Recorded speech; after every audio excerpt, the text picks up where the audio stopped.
حضرت بایزید بستامی کہتے ہیں کہ میں نے اپنی ماں کے آگے ہاتھ جوڑے، میں نے کہا امی تجھے راضی کروں یا رب کو راضی کروں؟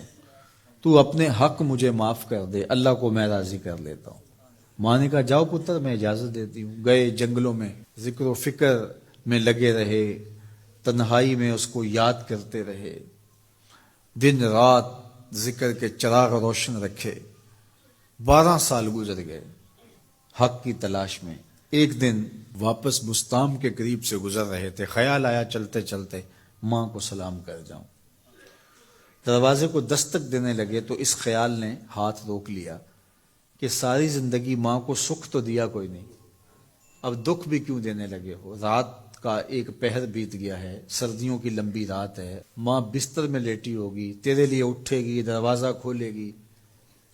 دروازے کے ساتھ ہی لگ کے بیٹھ گئے اور ساری رات کاٹ دی، اس خیال سے کہ ماں کو تکلیف نہ ہو۔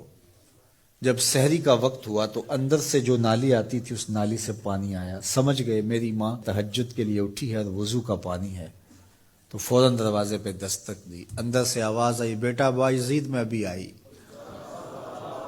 مائیں بیٹوں کے دستک کے انداز سے جان لیتی ہیں یہ کس بیٹے کے ہاتھوں کا لمس ہے۔ 12 سال کے بعد آئے، دستک دی، کہا بیٹا بایزید میں ابھی آئی۔ ماں کی تو نگاہیں ہی دروازے پہ رہتی ہیں۔ اللہ اکبر۔ کہتے ہیں کہ ماں نے دروازہ کھولا، 12 سال جنگلوں کی خاک چھانتے بیت گئی تھی، پراگندہ صورت، بکھرے ہوئے بال، پھٹے ہوئے کپڑے۔ میری ماں کی جب نگاہ میرے پہ پڑی تو اس کی چشمان سے موٹے موٹے آنسو ٹپکنے لگے، اور اس نے ایسے ہاتھ پھیلا کے کہا مالک میرا بیٹا بایزید تیری طلب میں نکلا تھا، تو نے ابھی تک اسے اپنا قرب نہیں دیا۔ حضرت بایزید بستامی کہتے ہیں 12 سال کی ریاستوں سے جو کچھ نہیں ملا تھا ماں کے اٹھے ہوئے ہاتھوں سے مل گیا۔ میں نے کہا مالک میں تجھے کہاں ڈھونڈ رہا ہوں، تو کہاں موجود ہے؟ تو ماں باپ کی رضا اللہ کی رضا کا دروازہ کھولتی ہے۔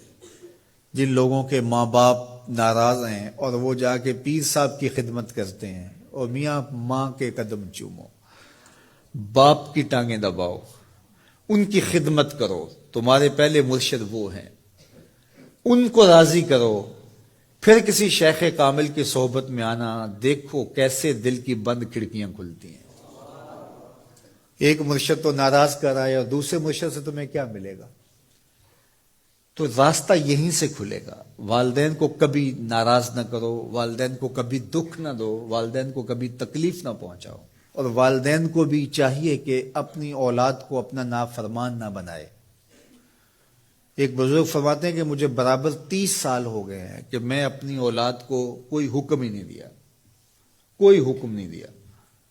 کوئی چیز مجھے چاہیے بھی ہوتی ہے تو میں بصیغہ امر نہیں کہتا، بلکہ ایسے ہی بات کر رہی ہوں۔ پانی چاہیے تو یہ نہیں کہتا بیٹا پانی لے کر آؤ، میں ویسے کہتا ہوں پیاس لگی ہوئی ہے، تو اگر وہ سمجھ جائے اور وہ خود لے آئے تو اچھی بات ہے، لیکن اگر وہ نہ لائے تو میں نے اس کو حکم ہی نہیں دیا، امر ہی نہیں کیا، تو اس امر کی مخالفت ہی لازم نہیں آئے گی۔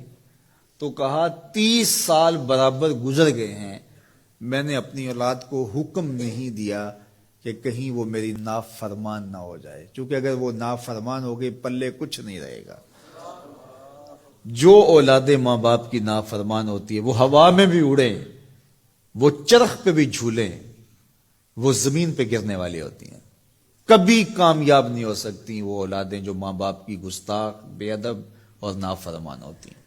وہی اولادیں سرخرو، کامیاب اور کامگار اور بامراد ہوتی ہیں جو ماں باپ کی خدمت کرتی ہیں، ماں باپ کی دعائیں لیتی ہیں۔ وہ ایک بچہ ماں باپ کے پاؤں دبا رہا تھا، تو ایک بچہ ایک بر اعظم میں، دوسرا دوسرے بر اعظم میں، تیسرا تیسرے بر اعظم میں بڑے بڑے کاروبار کر رہا تھا۔ تو کوئی اس کا دوست ملنے آیا، اس نے کہا کہ اس نکمے کو بھی کہیں بھیج دو، فلاں جو ہے وہ یورپ میں ہے، فلاں امریکہ میں ہے، وہاں اتنی بڑی کمپنی اس نے کھولی ہوئی ہے، اس نکمے کو یہاں بٹھایا، اس کو بھیج دو، یہ تو نکمہ کسی کام کا نہیں۔ کہا یہ نکمہ ہی تو میرے کام آ رہا ہے، کہ نکمہ ہی تو میرے کام آ رہا ہے۔